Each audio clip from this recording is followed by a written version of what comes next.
দেখতে যতটা লোভনীয় খেতে অনেক মজা। হে গাইস, আসসালামু আলাইকুম। আমি নিশিতা ফ্রম নিশিতাস ব্লগ। আজকে চিকেন কোরমা রান্না করব। তো চিকেন কোরমার জন্য এখানে আমি 3 ধরনের বাদাম নিয়ে নিয়েছি, কাজু বাদাম, চীনা বাদাম, কাঠবাদাম।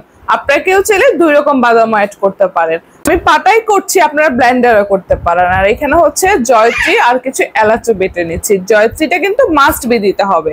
বাটা মশলা রান্নাগুলো একটু বেশি মজা হয়। তো আমি এখানে চিকেন ম্যারিনেশন করে নেব। এখানে সামান্য পরিমাণ লবণ আর আদা রসুন বাটা দিয়ে মাখিয়ে নেব ভালো করে। এখন একটা প্যানে কিছুটা তেল দিয়ে এগুলোকে ফ্রাই করে নেব।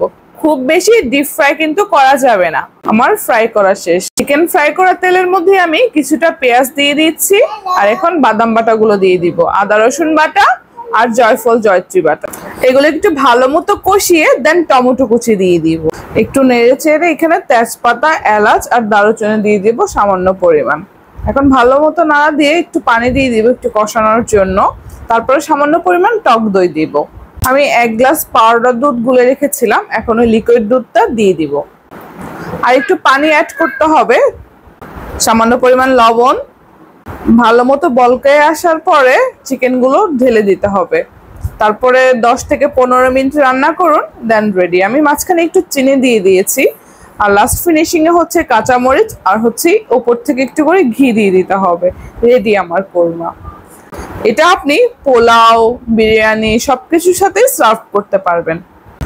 একবার যাকে খাওয়াবেন সে আপনার থেকে জিজ্ঞেস করবে যে কিভাবে রান্না করেছেন। ট্রাই করে আমাকে জানাবেন। আল্লাহ হাফেজ।